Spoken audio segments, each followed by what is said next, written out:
Olá, amigos, bom dia. Estamos aqui com o amigo Haroldo Dutra Dias.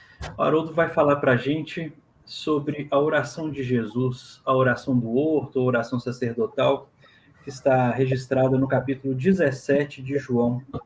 Tudo bem, Haroldo? Ô, João Galberto, tudo bem, querido? Tudo em paz, tudo em paz. O que você diz desse texto maravilhoso e aparentemente desafiador também, né? A estrutura dele. João. Olha, João, a gente sempre comenta isso, que é muito do significado dos textos de João Evangelista vem da estrutura do livro dele. Porque Aham. ele é um semeador de palavras, mas ele não semeia assim ao vento, né? É uma semeadura bem calculada. E a obra dele, tanto o Evangelho quanto o Apocalipse, são obras que têm uma estrutura, e a estrutura é que comunica o fio condutor do significado. Muito bom. Quando você entende a estrutura, fica mais claro, que você sabe exatamente o que ele quer comunicar com um trecho específico. E é o caso dessa oração. Não é à toa que ela está ocorrendo aqui no capítulo 17. Não é à toa que o próximo passo aqui será a prisão de Jesus. Exatamente. Porque os fatos ocorreram em 3 anos. Como João narrou esses fatos em 21 capítulos, isso faz parte do talento, da sensibilidade dele. Os fatos necessariamente não ocorreram nessa sequência que está narrada nos 21 capítulos. Ou mesmo que tenham ocorrido na sequência, muitas vezes ocorreram mais de uma vez. Jesus contou uma mesma parábola várias vezes. Jesus disse frases marcantes inúmeras vezes em locais diferentes. Mas quando um evangelista compõe a sua obra, é como um compositor. Ele não coloca acordes sem pensar no início da música, no refrão, como a música vai terminar. A composição ela tem o que a gente chama de um arco intencional. Ela tem princípio, meio e fim. Eu sei exatamente o que eu quero causar, o sentido geral da composição. E por que nós estamos dizendo isso? O Evangelho de João está dividido nitidamente em 3 partes. E essas 3 partes são o templo. O tabernáculo, a tenda do encontro que acompanhou os hebreus durante a sua peregrinação no deserto, ali no meio, isso tudo tem a ver com Páscoa, porque só houve peregrinação no deserto porque houve Páscoa. Sim.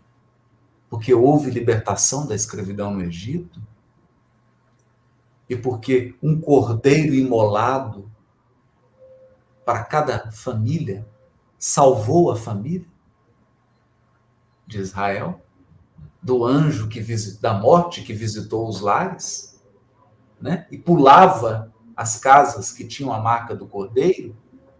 Daí esse pulo Pessa, né, que é Páscoa. Então tudo tem um propósito aqui, né? E esse tabernáculo que seguia ali com os hebreus na peregrinação, que depois se transforma num templo de pedra, grandioso, soberbo, ele está dividido em 3 partes. E lembrando, né, Haroldo, que temos estudado contigo no Êxodo esse mesmo tabernáculo. Esse processo todo, né, da libertação do Egito, da peregrinação. E por que 3 partes? A primeira parte, a parte em que os sacrifícios são oferecidos, onde tem ali a bacia, onde os sacerdotes interagem com o povo, onde o povo pode entrar, onde todo o povo chega, para conversar, para assistir, para olhar, para oferecer um sacrifício. É o lugar aberto. É um lugar democrático, é o local em que qualquer pessoa pode estar. Isso no Evangelho de João está retratado, né, nos primeiros 12 capítulos. Isso. muitos diálogos que ele trava com os fariseus, né? Exatamente. No Exatamente. 8, no 7. Né? E a gente vai vendo isso, né?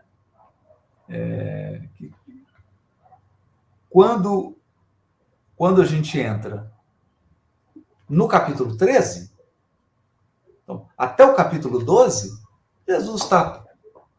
A mulher samaritana está atendendo, está curando, está conversando, ressurreição de Lázaro. Né? Aí entra no capítulo 13. No capítulo 13, nós estamos num ambiente reservado, apenas os apóstolos, os discípulos, numa refeição, numa ceia, e Jesus lava os pés dos discípulos. O simples fato, além da humildade, né, que esses são aspectos muito aparentes, muito luminosos da mensagem, mas tem uns aspectos mais profundos. Né? Por que lavar? Né? A gente vê, porque o que acontecia quando um sacerdote entrava no lugar santo? O lugar santo o povo não pode entrar. Não é um local da multidão, é um local só de sacerdotes. O que o sacerdote tinha que fazer quando saía do local geral, aberto, e entrava no lugar santo? Que é onde estava a mesa com os pães, com o candelabro, com o incenso. Olha a mesa. Olha a mesa da refeição. Olha o símbolo da refeição, do momento em que a gente se reúne. Isso é reproduzido aqui no Evangelho de João, no capítulo 13. E o que os sacerdotes tinham que fazer para entrar no lugar santo? Se lavar. Se lavar. Os rituais de purificação. E aí o que a gente encontra aqui? Simão Pedro dizendo para Jesus, não, você não vai me lavar. Aí ele fala, se eu não te lavar, não tens parte comigo. Então lava tudo, até a cabeça. Então lava tudo, né? Não, basta os pés. Né? Então, ou seja, não, aqui você não entra se não tiver purificado, Simão. Né? Esse encontro, essa ceia, esse grau de intimidade comigo, você só tem se tiver purificado. Se eu não te lavar, você não estaria aqui. Sem purificação, você não pode permanecer aqui. Né? Então, está no lugar santo. Onde estão os pães. Os pães. O candelabro de 7 braços, a luz, o incenso. Né? Que é a oferenda do perfume dada a Deus, né? Que é símbolo do Espírito Divino. Né? Porque aquela fumaça do incenso perfumada, ela sobe. Né? Tem todo um simbolismo aí. E quando que termina isso? Na passagem que nós estamos estudando hoje. Então, o capítulo 17, a oração sacerdotal, é o final. É o sumo sacerdote se levantando, fazendo uma oração, se despedindo dos sacerdotes. Olha isso. Por quê? Porque agora ele vai entrar no Santo dos Santos, que é onde está a Arca da Aliança, com os 2 arcanjos guardando a lei, a vara de Arão, né? Ou seja, nesse lugar agora, o sumo sacerdote entra sozinho. O que vai acontecer no capítulo 18? Jesus é preso, ele vai sozinho. Para a crucificação, o mestre vai só. É o Santo dos Santos. É o Yom Kippur. Não é? É o sacrifício em favor da humanidade. Olha quem apareceu aí. O Júlio está aí. Ao microfone. Ele está ao microfone. Eu acabei de lavar os pés, Haroldo, na bacia. Entendi. Por favor. Então seja bem-vindo. Então, o capítulo 17, veja, isso é muito importante. Porque nós estamos assistindo do capítulo 13, em que Jesus lava os pés dos discípulos, é o início. E o capítulo 17, quando ele faz a oração, por isso que é chamada de oração sacerdotal, né? É o fechamento. Ali agora ele vai entrar no Santo dos Santos. Ali agora ele vai fazer o quê? Ele vai ser preso. Ali vai ser a crucificação.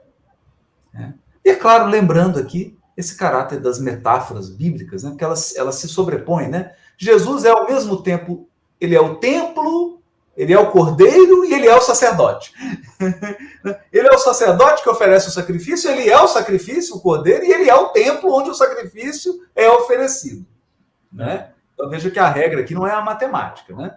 A mais B mais C. Não. E os símbolos se misturam todos e a gente tem que entender isso. Né? Não podem querer encontrar lógica matemática aqui, porque não tem.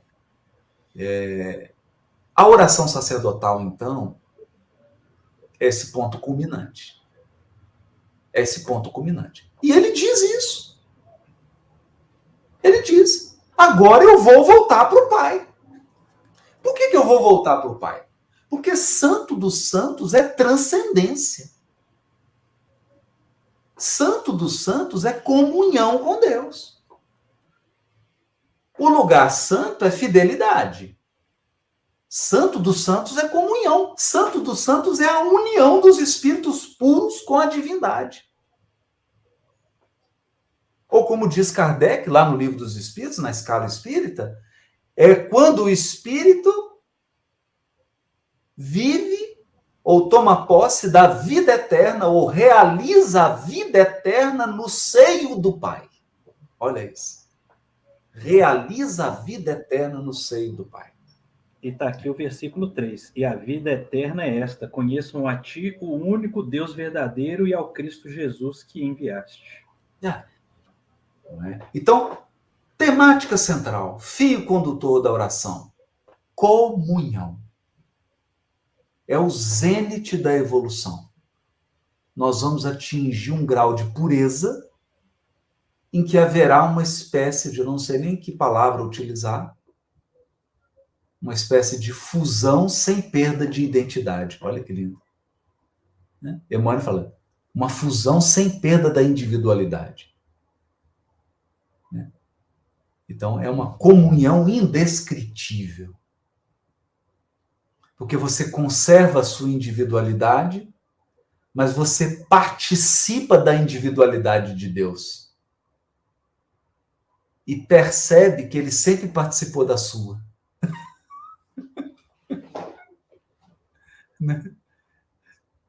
É o momento que você fala assim, olha, pai, você sempre esteve aqui? Era você? Ah, era você que abria a porta e entrar? Nossa, era você. Você sempre entrou em mim? Então era você, né? Então era você. E você participa da individualidade divina. Então você tem momentos de êxtase, você tem momentos de percepção do universo como se você fosse Deus. Porque Deus deixa você experimentar por segundos a percepção dele. Imagina. E é um negócio indescritível. E é disso que Jesus está falando. Olha, agora eu volto. Agora eu volto. E frases extraordinárias, né? Eu não peço que os tires do mundo. Porque se tirar eles do mundo, eles não chegam. Se tirar os discípulos do mundo, eles não vão chegar no Santo dos Santos. Então não pode tirar eles do mundo. Só tem que livrar do mal. Porque se não livrar do mal, eles voltam. Eles voltam para o átrio dos gentios. Eles voltam para oferecer sacrifício. Porque só oferece sacrifício quem peca. Quem fere a lei divina. Quem se torna réu. Quem comete um crime contra a lei divina. Então Jesus fala assim, olha, eu só peço que eles não voltem. Porque eles já estão no lugar santo, né? Quem está no lugar santo só está querendo passar por prova, porque já não quer mais expiação, né? Não quer ficar mais cometendo erro para ficar num ciclo expiatório. Vai passar por expiações para purificar, mas Espiar o passado, não o presente. Né? É o que eu falo. Hoje eu tenho uma meta. Que as minhas expiações sejam só do passado. Que eu não tenha mais expiações do presente. Que eu não precise mais expiar o meu presente. Só o passado. Do presente eu só quero provas.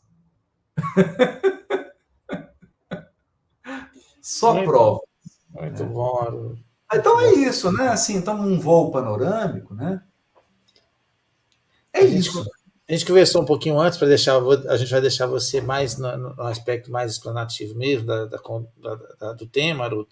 E eu te perguntei, né, sobre a tradução desse texto, né, no Novo Testamento. Depois queria que você começasse aí trazendo esse clima para o pessoal, né, da emoção que foi, do que foi. E quem sabe ler um trechinho para nós do original aí, para a gente sentir como é essa coisa aí. Ah, pois é, ué. O que é interessante, assim, não só nessa parte, mas em todo o Evangelho de João, é que é uma sensação assim, ele está escrito em grego, mas o grego de João é só uma mantinha que ele jogou nas costas. É só um cachecol, embalagem, né? Embalagem. Um adereçozinho que ele colocou no corpo, assim, né? Porque, na verdade, o texto é hebraico, puro. Porque ele é um texto em espiral. Ele diz assim: João Gualberto chutou a bola. João Gualberto chutou a bola vermelha.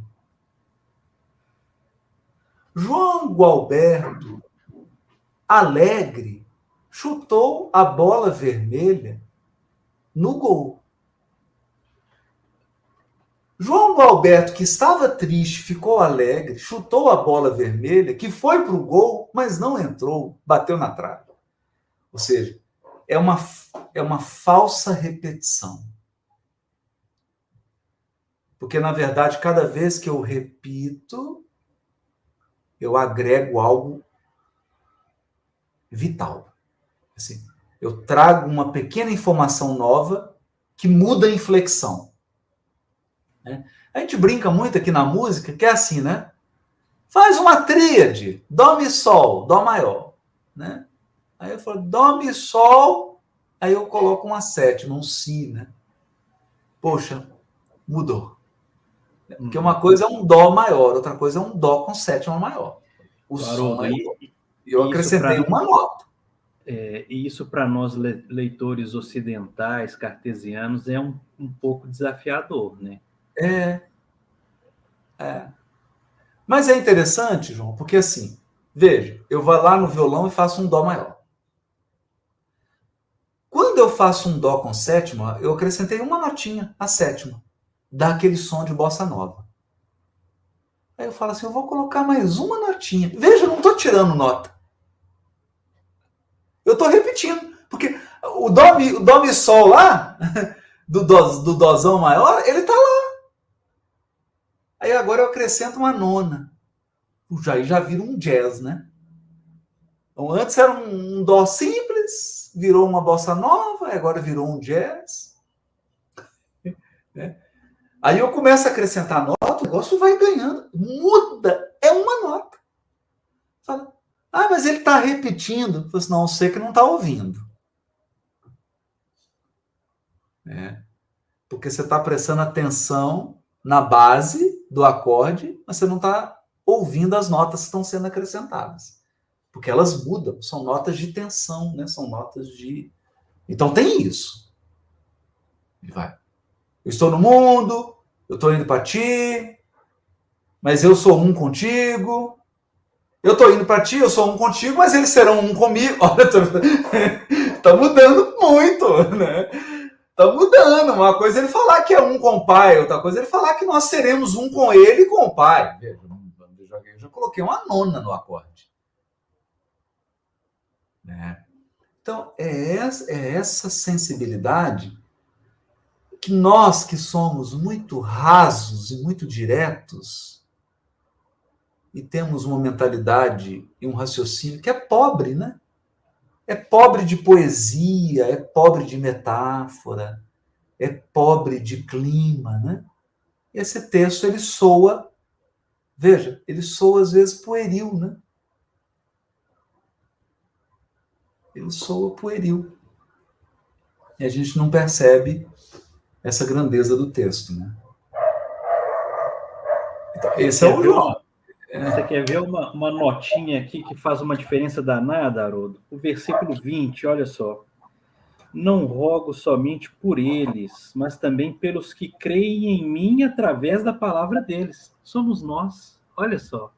Que bom, que nota que muda tanto essa harmonia. É assim, é como se ele dissesse assim, João, Pai, eu não rogo apenas para o Simão Pedro, para o João Evangelista, para o Levi, mas para o Júlio, para o João e para o Haroldo, que vão fazer uma live em 11 de abril de 2022.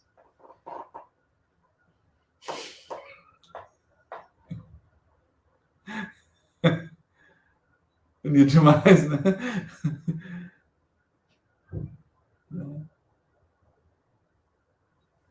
É lindo, né?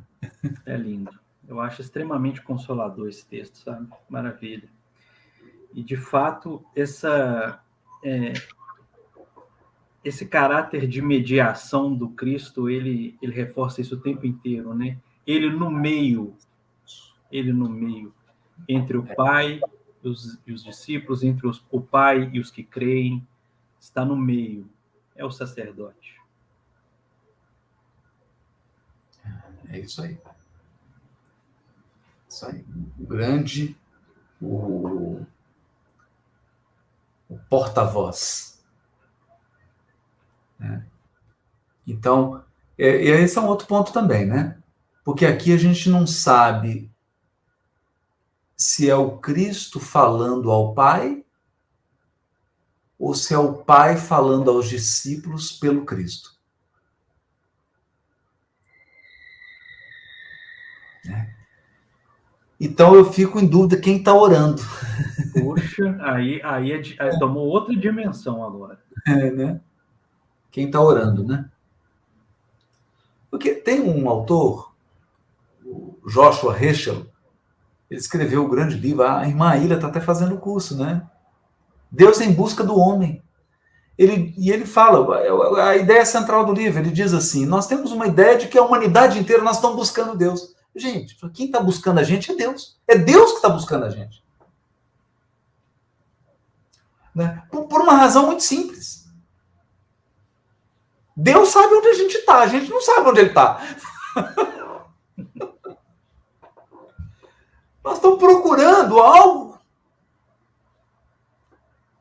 na penumbra. E ele não. Então eu vejo essa oração aqui, Deus buscando os homens por intermédio do Cristo. Porque a todo momento tem frases assim, você me enviou para que eles creiam que você me enviou, né? É como se o próprio Deus estivesse falando assim, gente, escuta meu filho, fui eu que enviei. Quem vocês vão desprezar agora? Isso é um peso, hein? Porque o próximo capítulo agora é Jesus sendo preso. E nos próximos ele vai ser crucificado. Então aqui é como se Deus estivesse falando assim, gente, acorda. Vocês vão crucificar meu enviado. Eu enviei. Fui eu que enviei ele. Sou eu. É a parábola dos vinhateiros homicidas. Então, é Jesus orando a Deus ou é Deus falando através de Jesus? Os dois, né? Os dois. Os dois. Por que os dois? Porque no Santo dos Santos é o único lugar em que Deus se manifesta.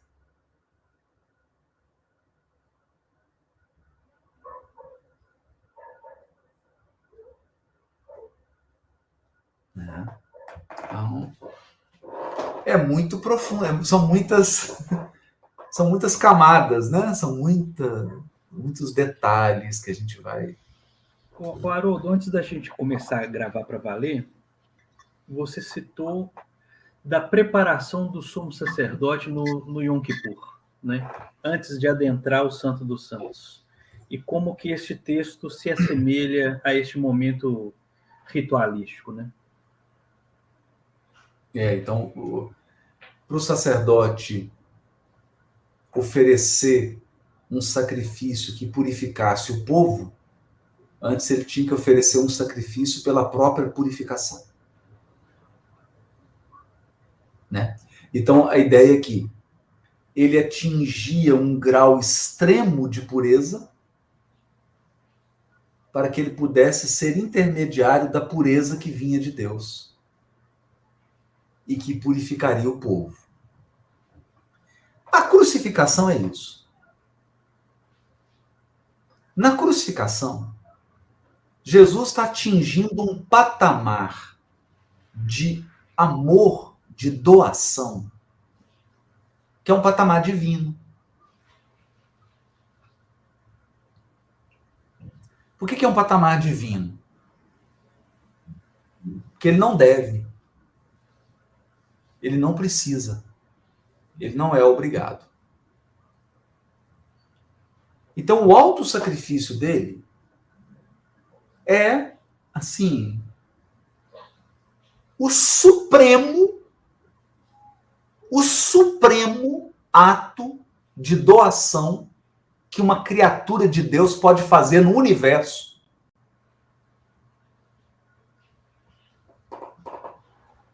O supremo ato de doação que uma criatura pode fazer no universo. Então, ao fazer esse ato de doação, Jesus subiu ao coração das alturas. Como diz Maria Dolores. Ao coração das alturas. E quando ele sobe ao coração das alturas, é o próprio Deus que desce agora para purificar o mundo, que é um tema também dessa oração. É um tema dessa oração. Deus virá, vai purificar primeiro os discípulos, depois o mundo. Mas, claro, somente aqueles que forem fides. Aqui está traduzido por crer, né? Não sei se crer seria a melhor palavra, mas não tem outra, né? Para usar. Porque aqueles que forem fiéis. Aqueles que tiverem fidelidade a essa mensagem. Porque é a contrapartida. É a contrapartida. Não adianta um gesto soberano de Deus que vem até nós para nos purificar, se não tiver uma subida da nossa parte. A contrapartida é a fidelidade ou fé. É o crer naquele que enviou e no que foi enviado. Mas crer não é no sentido de acreditar, é crer no sentido de ser fiel, né? De confiar. Confiar. Fiar com. Né? Se não tiver essa reciprocidade, o trabalho não tem como se desenvolver. Até porque Deus não purifica ninguém nesse processo de purificação para a comunhão, ninguém vai forçado. Ninguém vai forçado. Expiação é uma imposição. Expiação é da lei.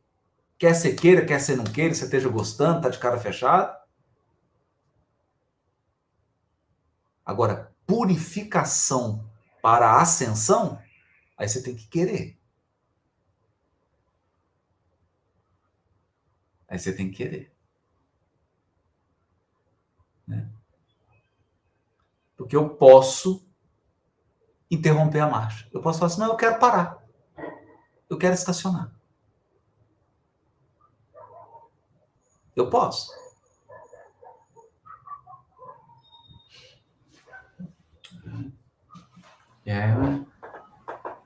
O Haroldo, e nesse contexto de Páscoa, essa oração que esse caráter tão consolador, e você abriu expondo sobre a Páscoa da libertação, né? Como é que a gente pode enxergar uma libertação na contemporaneidade a partir de um texto como esse? Porque, já fazendo a minha reflexão aqui, a beleza que há no momento extremo de transição que Jesus está vivendo, de deixar nessa analogia do templo, deixar o lugar santo para o santo dos santos, em que ele deve ir sozinho como sumo sacerdote, ele não pede a si próprio, por si próprio, ele pede à humanidade, né? Como de fato o sacerdote perante Deus, né? Então, como é que você faz uma leitura em termos de libertação espiritual a partir dessa oração que a gente está lendo aqui hoje? Eu penso, João, que antes da gente compreender o aspecto contemporâneo de uma Páscoa, a gente tem que compreender o aspecto eterno da Páscoa. Uhum. Deixa eu explicar. Existe uma grande Páscoa, que é um grande ovo de Páscoa. E dentro dele tem diversas Páscoas menores. Qual é a grande Páscoa? A grande Páscoa é você se tornar um espírito puro.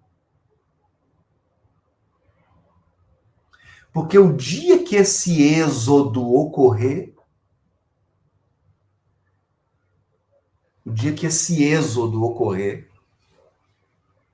você atingiu a vida verdadeira. Que é a vida do espírito puro nos mundos celestes. Em plena comunhão e felicidade, sem variação. Esse é o grande êxodo. Na verdade, ele é o verdadeiro êxodo. Ele é o verdadeiro êxodo. Você começa a evolução no átomo, princípio inteligente começa lá no átomo e vai para chegar nesse dia. Que se torna o espírito na sua última encarnação. Espírito puro, bem-aventurado. É o momento que você se torna o bem-aventurado. Esse é o grande êxodo. Então esse é um êxodo que não tem planeta, não tem século de planeta. Quem está pegando a história da Terra, século, cultura, está um olhinho desse tamanhozinho, porque isso aqui é um fenômeno cósmico. Todos os seres caminham para esse momento. E quem já atingiu, está fazendo uma força para puxar.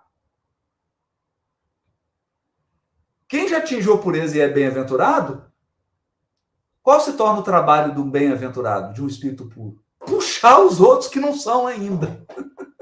Levar. Falo, gente, vocês não sabem, pelo amor de Deus, vocês não sabem, vem para cá. Esse é o grande êxodo. O grande êxodo. Mas para esse êxodo grande ocorrer, milhões de pequenos êxodos precisam ocorrer.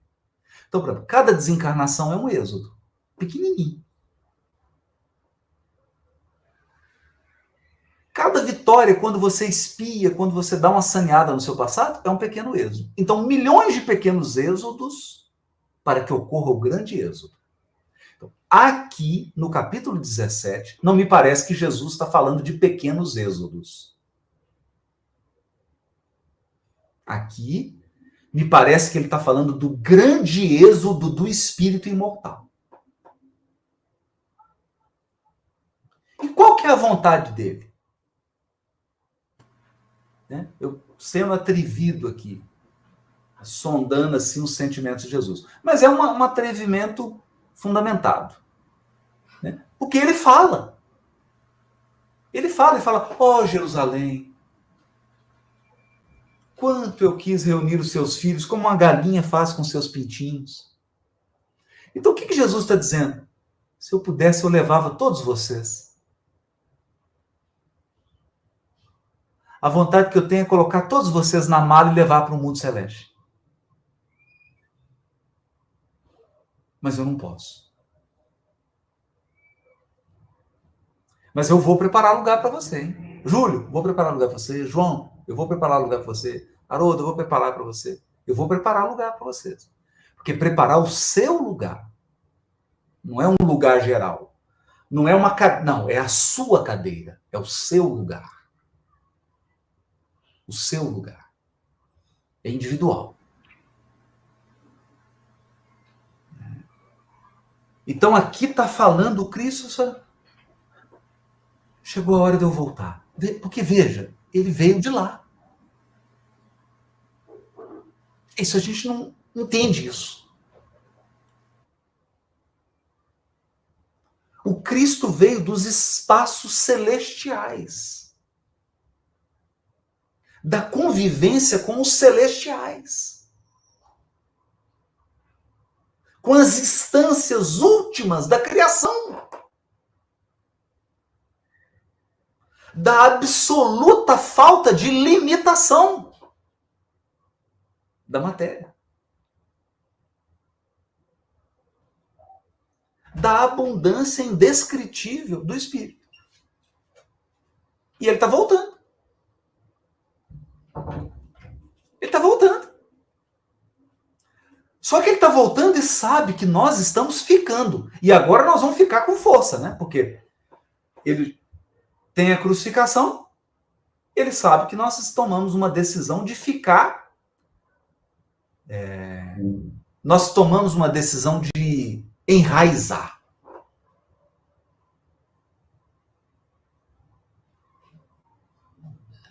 É como diz o Gilberto Gil na música Paz, né? Como se o vento de um tufão arrancasse os meus pés do chão, onde eu já não me enterro mais.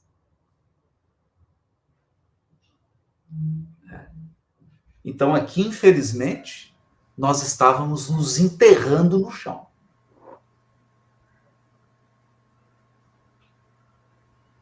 Você me permite um parêntese só, Haroldo? Vários, né? Não, você pode ser até um colchete. Porque... Não. Gilberto Gil, o imortal, ocupando a cadeira 20 da Academia Brasileira de Letras. Olha que interessante. A cadeira 20 de Humberto de Campos. De quem era essa cadeira, você sabe? Humberto de Campos, né? Só esse parênteses. Maravilhoso, né? Então, nós tomamos uma decisão de utilizar as energias espirituais que foram destinadas ao crescimento, à volta para o mundo celeste. Nós usamos essa energia para nos enterrar no chão. Foi quando crucificamos o Mestre. Não quero subir, eu quero enterrar. Eu quero afundar. Né? E aí é a oração, né? Aí é a oração dele, né? Utilizando aqui sua tradução, Haroldo, sobre essa coisa do desejo de estar comigo onde eu já estou, o versículo 23, você traduziu assim: eu estou neles e tu estás em mim, a fim de que sejam aperfeiçoados na unidade, para que o mundo conheça que tu me enviaste e os amaste, como amaste a mim. Isso é muito bonito, né? Isso aqui aperfeiçoados na unidade. Eu acho que isso aqui, aí sem nenhuma... Eu acho que isso aqui, sem doutrina espírita, fica até difícil de compreender, né? Porque é um texto de uma densidade, né? A verdade é que quem unifica a criação? Deus. Porque Deus é o único ente que tem um amor tão supremo capaz de abarcar o universo infinito. Não tem nenhuma criatura com um amor dessa magnitude. Deus é o único ente que tem uma inteligência capaz de direcionar e arquitetar a criação infinita. Não tem nenhuma outra inteligência que se iguale à inteligência suprema. E nós temos que entender uma coisa que é difícil para a gente. que a força gravitacional do universo é Deus. Quem mantém tudo junto é Deus. Primeiro, ele nos unifica pelo fluido cósmico. Então, tudo está interconectado. Porque tudo está mergulhado nesse oceano de energia cósmica. Está tudo interligado, mais do que a gente imagina. E mais. E mais. Nós estamos conectados entre nós e em Deus. Porque a gente participa da divindade. Deus está dentro da gente, nós estamos nele. O Emmanuel diz, capítulo 30 do Fonte Viva. Nós também trazemos o gene da divindade. Deus está em nós, quanto estamos em Deus. Olha isso. A unidade é a palavra mais importante do universo. Unidade é a palavra mais importante do universo. Unidade é o segredo supremo da criação divina. Um dia nós vamos entender o que é isso. E a gematria do hebraico, hein, Haroldo? No 1. Hein? Deus é um. Não é? É um. Deus é um, né? Deus é um. É unidade, né?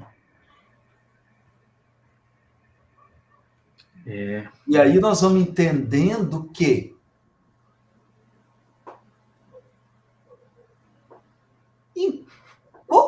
qual a importância de eu distinguir que Jesus não é Deus? Se você entendeu o que é unidade, essa se torna uma pergunta tola. Interessante. Porque Jesus está dizendo assim, gente, deixa eu explicar uma coisa para vocês. Existe um negócio no universo que é unidade. Vocês estão mais unidos a mim do que vocês pensam. E eu sou um com o Pai. Eu vou contar uma história, eu adoro essa história. Que quem me contou foi a própria pessoa.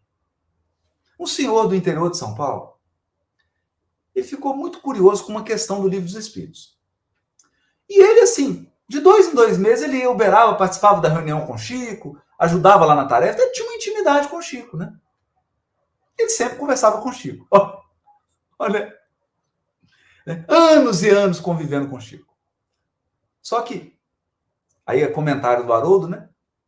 Ele não entendia nada de unidade. Então ele falou assim, eu estou com essa dúvida na questão do Livro dos Espíritos, mas eu não queria ouvir do Chico, não. Eu queria ouvir o Emmanuel. Agora, em que momento o Chico estava longe do Emmanuel, o Emmanuel estava longe do Chico? Em que momento o Chico falou uma coisa que não era o Emmanuel falando, ou o Emmanuel falou uma coisa que não era o Chico falando? Em que momento? Então, ele está separando uma coisa que nunca foi separada. Mas ok. Ele falou, eu quero ouvir o Emmanuel.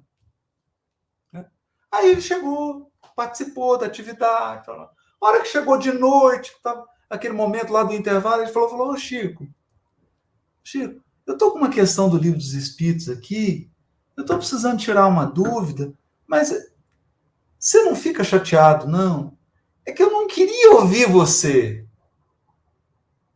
Eu queria que o Emmanuel respondesse. Ele falou, não, meu filho, não fico chateado, não. Essa questão aí é isso. E começou a responder. E aí ele foi ficando contrariado, né? Não, fiquei contrariado, né? Estou ouvindo ali, e o Chico respondendo, e eu ficando incomodado, nem prestei atenção. Olha isso. A hora que o Chico acabou, ele falou assim, entendeu, meu filho? Ele falou, ô Chico, eu entendi. Mas é que eu não queria que a resposta fosse sua. Eu queria falar com o Emmanuel. Aí o Chico pôs a mão no ombro dele e falou assim, você acha que você está falando com quem, meu filho? Você acha que você está falando com quem? Era o Emmanuel. Aí eu porei a mão no ombro do Chico assim, pode repetir, porque eu não estava prestando. Quer dizer, aí não tinha repetição. Que é o caso aqui do 17. Nós não entendemos.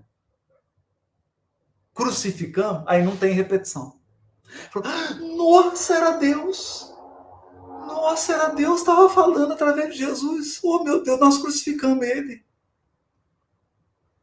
Misericórdia, era Deus que estava falando. Tantos séculos a gente procurando Deus. O que fizemos, o que fizemos, entendeu? Então é isso. Muito dessa oração fala disso. Então, eu, fazendo aqui um paralelo com a história, né? É como se Deus tocasse nos ombros dos apóstolos. Vocês estão falando com quem? Vocês estão falando com Deus. Eu estou me manifestando aqui através do meu filho. Sou eu. É isso que Jesus está dizendo. Mostra-nos o Pai, né? Oh, Felipe, você está olhando para mim há tanto tempo, meu filho. Para de bobagem, né? Estou falando aqui com você através do meu filho, ó. E você está me procurando. Você está me procurando. Entendeu nada. Então, na hora que ele tocou, eu falei, meu filho, mas você acha que você está falando com quem? Nossa, era o Emmanuel. Era o Emmanuel.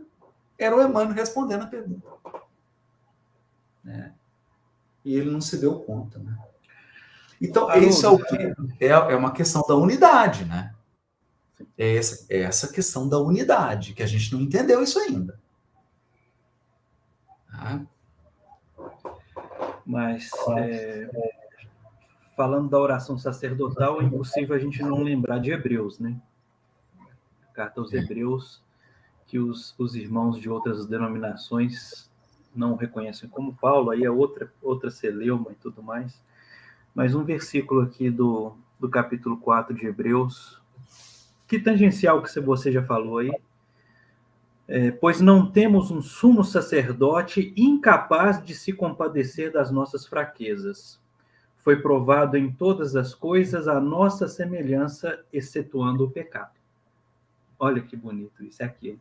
Não precisava passar, mas passou. Porque ele é o sumo sacerdote. Incapaz de se compadecer das nossas fraquezas.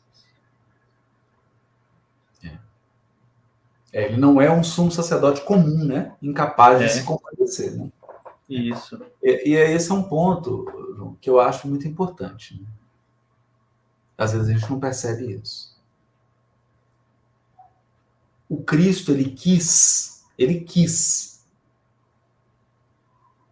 experimentar todas as dores que um encarnado pode experimentar enquanto estiver encarnado.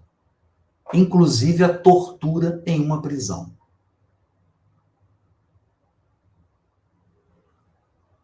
A tortura, a agressão física, tudo. Até isso ele quis experimentar.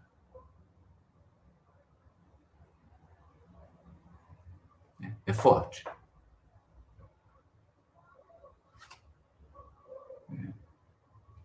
É como se ele falasse assim, do pacote de sofrimentos que o encarnado pode experimentar, o que tem aí? Tem isso tudo aqui. Eu quero tudo. Quero tudo. Porque quando ele foi para a cruz, a pessoa ficava crucificada 3 dias. Ele morreu em horas, né? Eu tenho uma mensagem do Chico, uma conversa, e o Chico falava que eles destruíram os órgãos internos de Jesus, né? Então, quando ele foi para a crucificação, já estava tudo destruído, né? Rim, fígado, estava tudo arrebentado. Já estava tudo macerado. Se fosse outro encarnado, teria morrido no cárcere. Ali é porque era um espírito que manteve aqueles órgãos ali até o quanto a matéria dá conta. Porque um outro encarnado não suportaria a intensidade e a duração daquela tortura. e daquela violência. Então, o que acontece? Quando ele volta para a governadoria, não tem nenhum encarnado que possa chegar e falar: ah, Jesus, eu estou passando uma coisa que você não passou. Não tem. Eu estou falando no princípio. Ser traído, ser abandonado, ser agredido. O que é? O que é? Não tem. Não tem. E no fim ele pede que o pai perdoe. Então ele participou em todas as minúcias da condição humana de um encarnado em débito com a lei. Embora, aí a advertência de Paulo, só não participou do pecado. Só não errou. A única coisa que ele não passou foi errar. Errar consciente, como a gente, né? Ah, vou errar, vou ferir a lei. Não, isso aí não. Isso não. Muito bem. Haroldo, outra questão que a gente se imagina, né? O que é colocar em palavras, num pergaminho, uma oração dessa, né? Uma conversa de um Cristo com Deus, ou como você salientou aí, a hipótese de Deus falar por meio desse filho mais velho.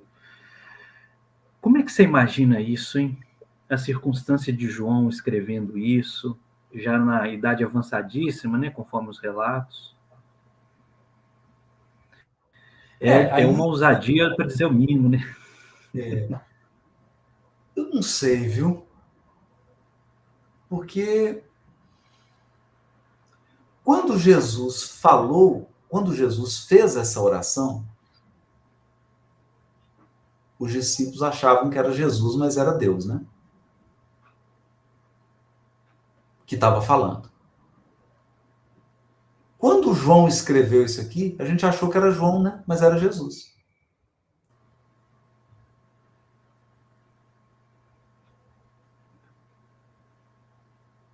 Então, quando... Estou complicando. Não. Quando Jesus fez a oração, não era Jesus, era Deus. Quando João escreveu a oração, não era João, era Jesus.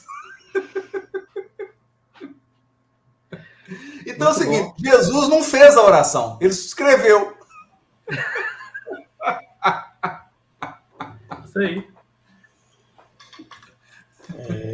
Haroldo, nesse texto, né, uma palavra muito utilizada nessa oração é o glorificar, glória. Como é que a gente deve entender isso, Haroldo? Assim, como é que entende essa palavra? Júlio, é glória mesmo, Júlio. É glória. Glória. É a glória dos bem-aventurados. É a glória. A gente imagina quais são os símbolos de glória na Terra. Os reis, as rainhas, a glória terrena. Aqui é a glória cósmica. É a glória do Espírito puro. É um negócio... É um negócio que... É glória mesmo. Porque o que acontece? O Espírito entra na posse da herança dele. Voltou para casa. Então é o momento em que Deus chega e fala assim: Júlio, isso aqui é o que eu reservei quando eu te criei. Toma posse. É glória. Agora olha só. Ele primeiro fala: glorifica o teu filho para que o filho te glorifique. Isso. Então, o que é a glória de Deus para com o filho? O que é o filho glorificar o pai? É o seguinte: o pai glorificar o filho, isso aí é papo de Cristo, né? Porque isso aí é um Cristo planetário falando de uma glória que agora a gente não tem. Porque é o seguinte, Júlio. Quando Deus pediu a Jesus para ele vir em uma missão universal no planeta Terra, cumprindo essa missão tem um prêmio, né? Qual é? Não sei. Eu não sei. Eu só sei que deve ser um trem grande.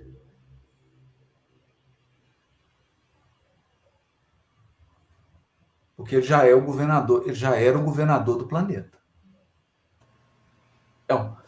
É um negócio que eu não sei, Júlio. Eu não faço nem ideia. Não faço nem ideia. Agora, uma coisa eu sei. O prêmio que o Cristo recebeu, ele escondeu tão bem escondido, por uma única razão. A única coisa que tinha que brilhar era Deus. Porque é como se ele dissesse assim, não é sobre mim. Não é sobre mim. Eu tenho uma glória que o Pai me reservou por eu estar cumprindo essa missão aqui. Isso é entre eu e ele. Não vem ao caso. Mas eu vou dizer para vocês. Eu mostrei a vocês o que é Deus. Eu mostrei a vocês os atributos de Deus. Agora vocês têm uma noção exata do caráter de Deus. Então, eu glorifiquei ao Pai. Agora vocês sabem que Ele é amoroso, que Ele perdoa, que Ele cura, que Ele acolhe. Agora eu glorifiquei Ele porque o que eu mostrei para vocês é uma noção de Deus que vocês nunca sonharam com ela. O Deus que vocês conhecem é o Deus pequeno. É um Deus quase cópia de vocês. De tanta projeção que vocês fizeram nele. O Deus que eu estou mostrando para vocês aqui é um negócio cósmico, grandioso. Vocês não faziam ideia que era assim. Mas é ele. Ele é assim.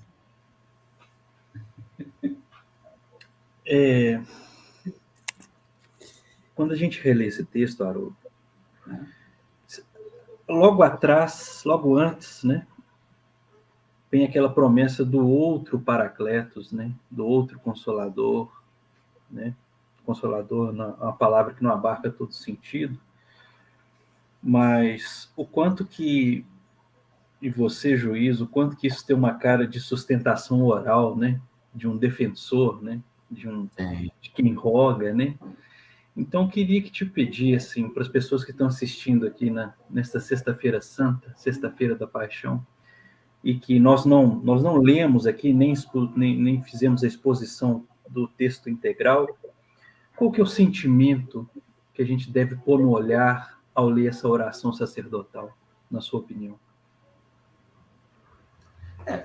Assim, você citou o Paracleto, né? Jesus ele é muito, muito rígido em diferenciar duas coisas, João. O que é ele encarnado e o que é ele depois que é desencarnado. Ele faz questão de dividir isso. Que é como se eles dissessem assim: olha, eu tive que encolher 99,9% para estar aqui. Então, você só tem acesso a 1% do meu ser.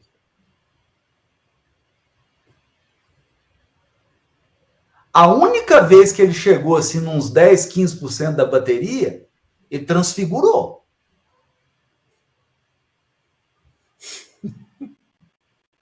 Transfigurou. Se ele não parasse ali, não ia ter corpo.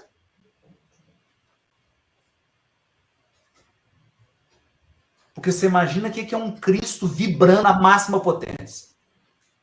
Não tem corpo que resiste. Não tem corpo que resiste. Se você ficar muito animado, muito excitado, você adoece, você fica rouco. Você fica tão feliz com o seu time de futebol, no outro dia você pode cair de cama. De tanta alegria. Não é? Então ele faz questão. Estou dizendo, tem um consolador encarnado. Sou eu. Depois que eu sair desse corpo, vocês não têm ideia. Vocês não têm ideia. Então, essa distinção é importante. Agora, olha que interessante. Eu vou usar uma palavra forte. Quando você fere a lei divina, você se torna um criminoso.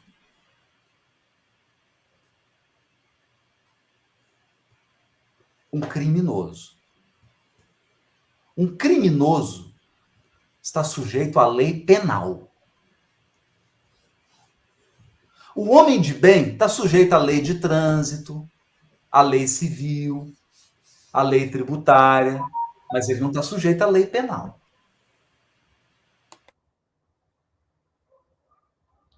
Então, a lei de execução penal, ela não se aplica hoje. Ela não se aplica para mim, ela não se aplica para o João, não se aplica para o Júlio. Ela só se aplica a quem foi condenado e preso.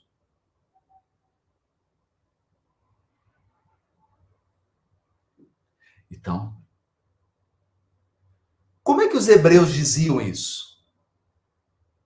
Eles diziam assim: Deus tem duas faces.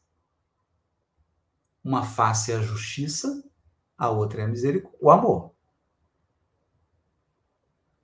Se você cometeu um crime, a face que se volta para você é a da justiça.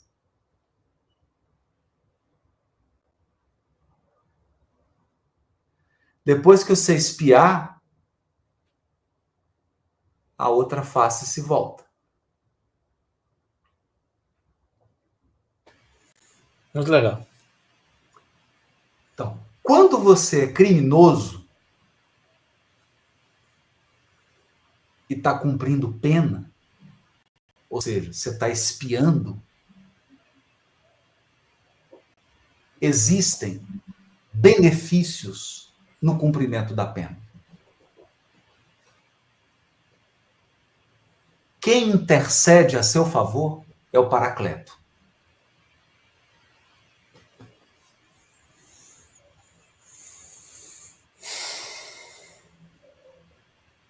Então, o Paracleto, o Júlio está devendo e não está conseguindo pagar a prestação. Quanto que falta para pagar o débito? Falta 10 anos.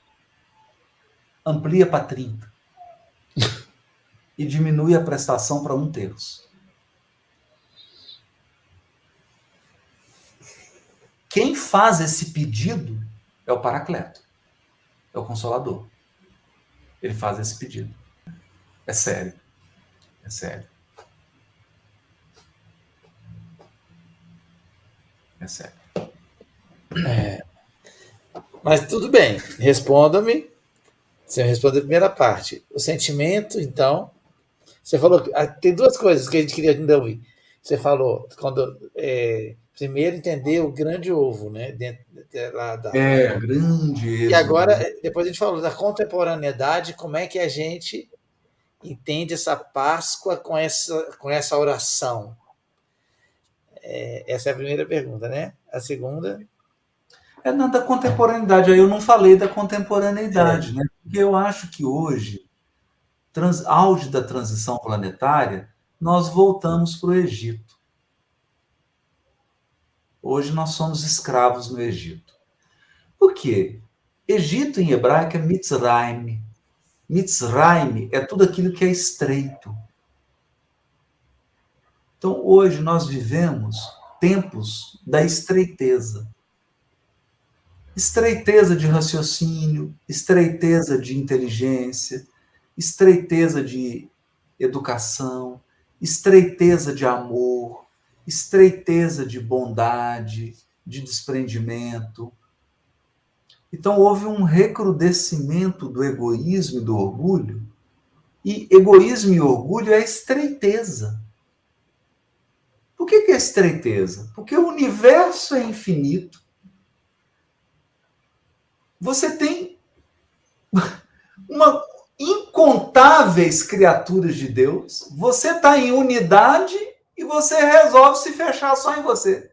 É estreiteza. Isso é Egito.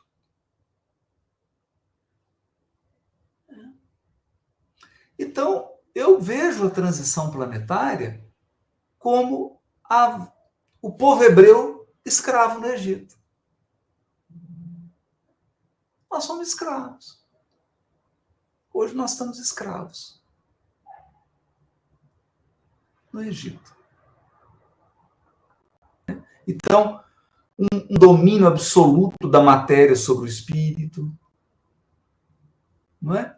Um vulcão de paixões, de instintos, de animalidade, né? Tão intenso que parece natural, né? Tudo tão errado que parece certo, né? É o Egito. É o Egito. E aí, a aurora que nós estamos esperando, a alvorada, é um êxodo. A gente hoje espera ansiosamente por um microêxodo que é passar essa fase grave da transição planetária. E vai passar. Porque vai encarnar uma multidão, vai dar uma mudança, uma renovada tão grande que eu já não vejo a hora do Mar Vermelho se abrir. Novamente. Porque vai ser essa a sensação. A sensação que nós vamos ter que o Mar Vermelho se abriu. De tão rápido, de tão intenso, que será a solução dos graves problemas que estão fazendo a gente chorar hoje. Porque a multidão que está vindo aí não vem para brincar, não. É uma turma, assim... É uma turma incrível. Então, essa seria a contemporaneidade, né? Seria a contemporaneidade. E a gente fica aí, né, no incentivo para o pessoal ler, né, esse capítulo aí de João, deixar, né, essa emoção brotar, né, já desse texto tão poético, tão lindo, que é você ver um Cristo orando, ou Deus orando através de um Cristo, né? A favor de nós. A favor de nós. Não é? Essa fica aí para nós a reflexão desse momento, né? E a gente se transformando nessa Páscoa aí que nós já vivemos tantas vezes, numa Páscoa ressignificada, né, Haroldo? Numa Páscoa de ressurreição. E aí você enxerga essa ressurreição como hoje, Haroldo? Nos dias de hoje, como é que você vê a possibilidade de a gente participar dela de forma diferente? Olha, Júlio, coletivamente, eu vejo a ressurreição hoje como nos prepararmos para a chegada da nova geração que vai mudar, que vai fazer a transição. Nós vamos nos preparar. Porque muitos dos nossos conceitos vão ficar frágeis. A gente precisa se preparar para isso. Individualmente, é aquela brincadeira que eu fiz. É assim, que as nossas expiações não sejam mais por conta do presente. E isso significa para a gente ser mais cuidadoso, não abandonar o dever, evitar abandonar os outros, ferir, causar grandes danos, causar traumas no outro, que a gente evite isso.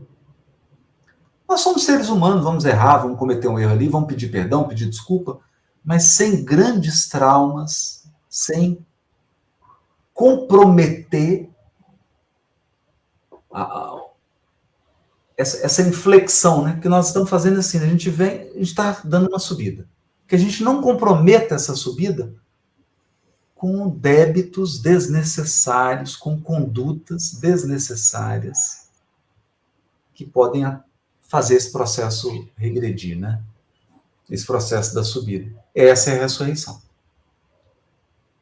Essa é a ressurreição. Né? Então, que a gente consiga chegar do outro lado e falar assim, filho, você virou. Você virou. Oh, foi difícil, mas você virou. Você virou. Você deu. Você perdoou aqui, você fez ali, você reconciliou, você fez seu máximo. Não estou vendo aqui nada intencional seu para magoar, para ferir, para machucar, para prejudicar. Ressurreição. Muito bem. É que a gente dá conta, né? Cada um faz a ressurreição que dá conta. Lázaro fez a dele, mas morreu depois, né? Aguardemos a geração nova. Que a ressurreição eterna, a última definitiva, foi o Cristo que fez, né? Nós vamos fazer um dia. Mas essa é a grande, né? Isso aí. Essa é a grandiosa. Vamos com calma, vamos fazendo micros até a gente atingir a grandiosa. Valeu, João. Muito Obrigado, bom. amigos. Feliz Páscoa, Haroldo. Feliz Páscoa. É isso aí. Adeus. Adeus. Tchau.